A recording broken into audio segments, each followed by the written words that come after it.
Oh, the year was 1778. How I wish I was in Sherbrooke now. A letter of marque came from the king to the scum. Wow. Hello from Hoople's Cat and Little Becky Booster. And here comes Mr. Bear. Hello, Mr. Bear. So, I think I've done enough of my audio version book series on Rheinhart's 1983 apocalyptic fiction classic, Long Voyage Back. The book is absolutely brilliant. Please try and get hold of a copy if you've never read it. It makes 1 second after look like a joke. It's much more serious, much more realistic, much more believable. Even though it is 1983, even though it is 1983, I think there's a ton of lessons in there. The book starts with an opening that I'll put up here. I did a video where I actually discussed the book and the opening in detail. The book, and I'm going to use Uncle Al's methodology of notes, but I won't put a hat on this time. The book has stereotypes in it and uses easy methods to get its emotional tone there. For example, Neil, the captain of the boat, who's not the boat owner, Frank is the boat owner, he bonds with Frank's estranged son, who's useless for Frank, but in the hands of a good man, is actually very functional. The fact that Neil is a naval officer that resigned over killing people by buttons, and then when he looked and to see them in Vietnam, he didn't think they were actually soldiers or sailors, is a key thing. It's a metaphor. It's a metaphor for the whole story, that in the absence of contact with the actual enemy, when war becomes electronic, sanity really does go out the window. And I think that's kind of what they're trying to push in this book. Crisis, what crisis? So the crisis in this book is Iraq shoots down an American plane. Strangely enough, America's put troops into Saudi, Russia's supporting Iraq, and it quickly develops from there. The book will later on actually explain what happens during the war, and like most war scenario apocalyptic nuclear books, it does explain the scenario, but the scenario is slightly different and an important difference, and you'll have to wait for that. What about now though? Iran, Russia, Syria ranged up against the aggressive parts of NATO. That could easily trigger a war. What would you do if you heard that an American plane in Syria had been shot down? What would you do if you heard a Russian plane had shot down? I'd go and buy $500 worth of long-term food and start panicking a bit. I'm really watching the news and going into one of my earlier phases of my nuclear warfare plan. But a lot of people in this book are caught short. They've had a major crisis a month before. So this is another crisis. And another crisis. And you don't expect it actually to get to a shooting war, right? And this one does. It's actually kind of key he wrote the book in 1983 as well, because Abel Archer was a very silly idea that NATO came up with to test their resolve, and America and Russia almost went to nuclear war over Abel Archer because the Russians couldn't tell whether it was a test or a first strike. Transport. Now transport in this book's an important thing because the book is almost entirely going to be set on a trimaran called the Vagabond. The transport goes down quite quickly, becomes strained. Frank's very rich, he's trying to get planes, it's awkward for him, so he has to get different planes. So if your bug out evacuation plan involves you using planes, you might want to look now at bus timetables and train timetables, alternative methods of long distance travel if you have to travel long distances in an emergency. Cars won't work that well in an emergency evacuation situation because the roads will be completely jammed. There's a little bit of that in this book, but I think it's really underplayed. I think to actually drive anywhere would be quite difficult quite quickly. Every small town and people just driving like nut jobs. The other stereotypical thing in this is Jean, who is going to be the principal protagonist, female protagonist, if she survives next week. She's actually, she doesn't specify a campaign for nuclear disarmament, but something very similar to that. And they talk about the futility of trying to get people to stop building nuclear weapons and pointing them at each other, because war is war, but extinction is extinction. Now, conveniently, she's married to Bob, who works for the Pentagon and who war games the outcomes and the likelihood of nuclear weaponry attacks. They don't get on that well, right? Now, Bob is a brilliant man. He works for the Pentagon. He's completely caught unawares by this actual shooting war. He wasn't expecting it, and it happens out of nowhere. Same with Frank, the multimillionaire. He's tied up in real estate in New York. He did not expect this. He's actually buying stocks on short. He does not expect the war. Everybody's caught short in this war. They're not expecting it. They're all waiting for it, but nobody actually believes it will happen. When it is about to happen, the denial is very, very strong. The only one who's really got no denial in this is Frank's son, whose name completely escapes me, Jim, I believe, who actually is in terror of nuclear holocaust all the time, and actually had to have psychiatric help because he felt that America and Russia would go to war and it would be a disaster. He's actually the only sane one, I guess, because he's the only one who expected it, and it did happen. One of the things in the early part of the book, and this is going to be exerted interest from the parts of the book that I've already featured, is the United Kingdom. They refer to the United Kingdom as rats leaving a sinking ship, as all the rich people get on boats and planes out of England on the eve of nuclear war, and they think that's a very apt metaphor. And I know there's a lot of great people out there who are preppers, who live in England and Scotland. I'm not sure if I'm sub to any Welsh and Northern Ireland and Ireland.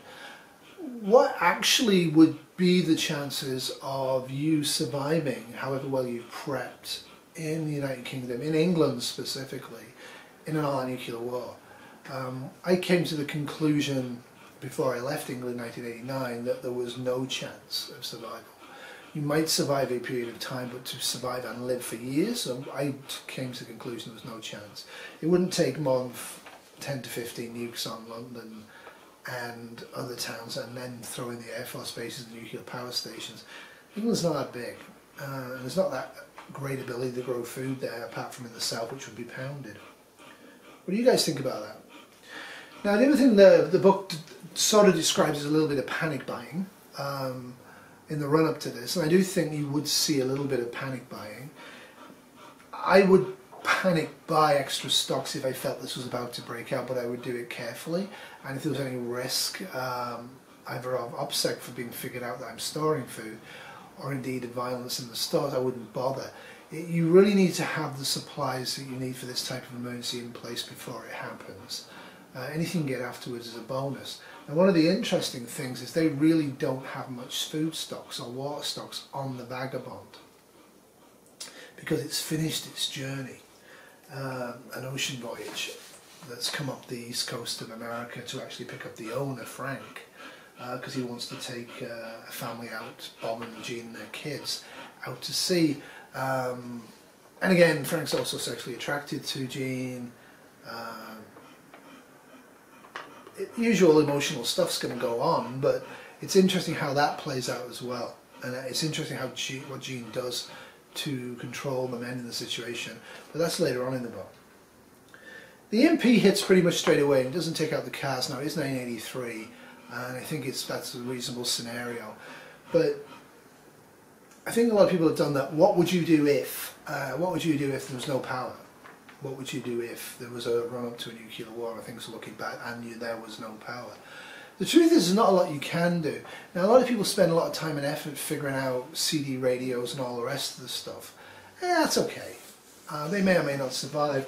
You know, the fact that you're going to broadcast might actually tip people off, either authorities or not authorities, as to your location. So there's some risks to CD radios and ham radios. But my methodology is, unless you've got very, very tiny children or adults who are dependents, they should self-evacuate and bug back to the home or wherever you plan to go.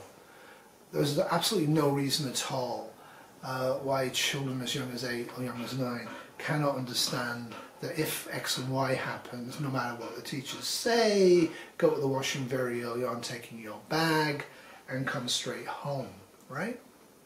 And this is the route I want you to take. The idea of driving around and running around trying to find your family and gather them is a very human response. It's a very dangerous response. For example, Frank has that response when he tries to fly into New York after the nuclear bomb has dropped because he wants to meet his wife, who he doesn't really like anyway. But he has his drive. I have to make sure, I have to go there. So instead of just writing people off because you think they're dead because of a nuclear bomb, or more sanely, writing them off because you cannot safely find them, I think it's something we need to embrace now.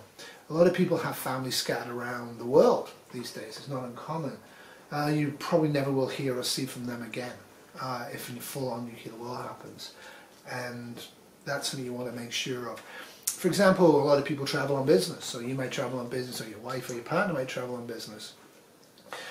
Have you talked about what they would do if X and Y happens while they are 300, 500, 1,000 miles away from you?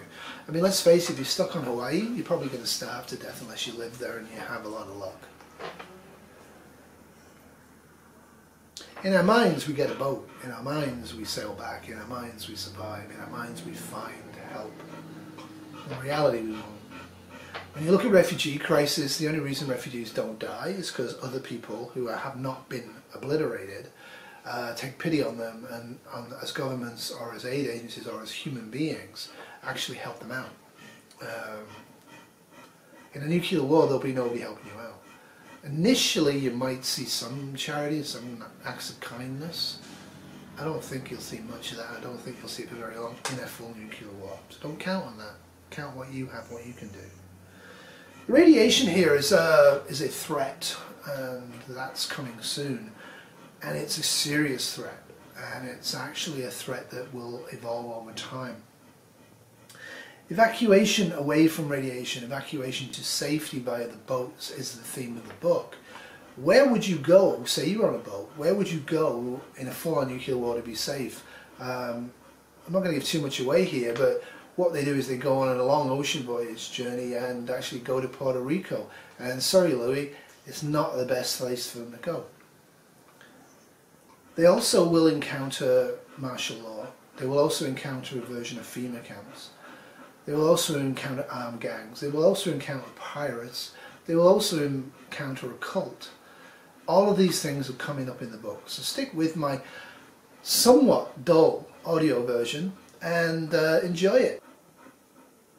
The last thing I want to talk about here is normalcy bias. I think that's pretty realistic. The ferry's late because of what's going on, but the ferry actually heads back on its last leg of its last voyage.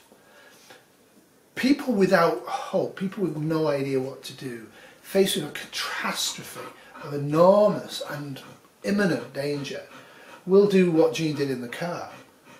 She heads back home initially.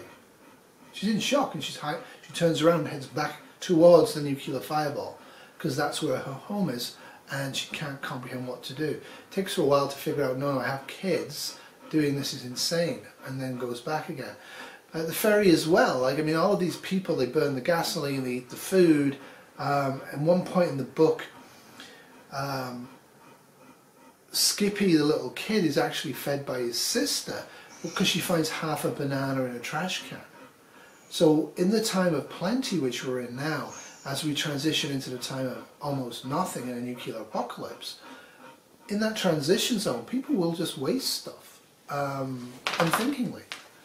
One of the things that I've always said is, in a survival situation, for the first 24 to 48 hours, you should eat nothing. You should try not drinking much or anything at all in that period of time. Now that's dependent on temperature and activity levels and all of that thing.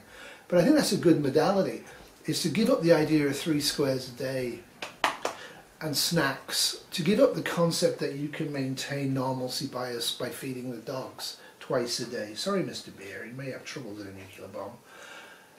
The decision to make the adaptation and the mitigation has to be done really quickly if the SHTF is catastrophic and global.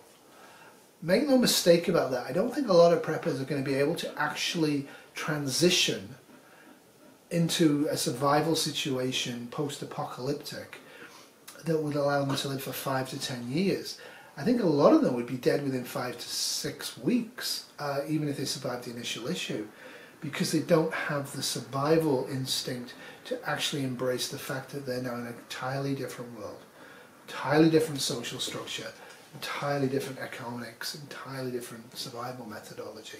You can imagine it, but the actual destruction of the global economy and the global society without anything replacing it, except ad hoc, local and transient, would be quite the thing.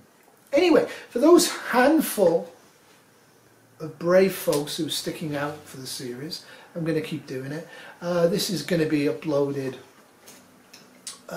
probably this week. I am in a kayak trip, and the part 10 will get loaded as scheduled on Friday, but I won't be around. So I apologise for the videos going up and me not commentating. I will get back to that when I get back to it. And for now, from Becky, say goodbye, Becky. Becky, say goodbye to the camera. And, of course, Mr. Bear. Hello, Becky. Mr. Bear. Mr. Bear. Au revoir.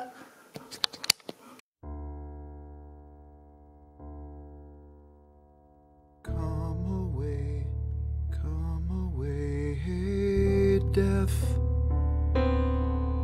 And in sad cypress, let me be laid. Fly away, breath. I am slain by your face.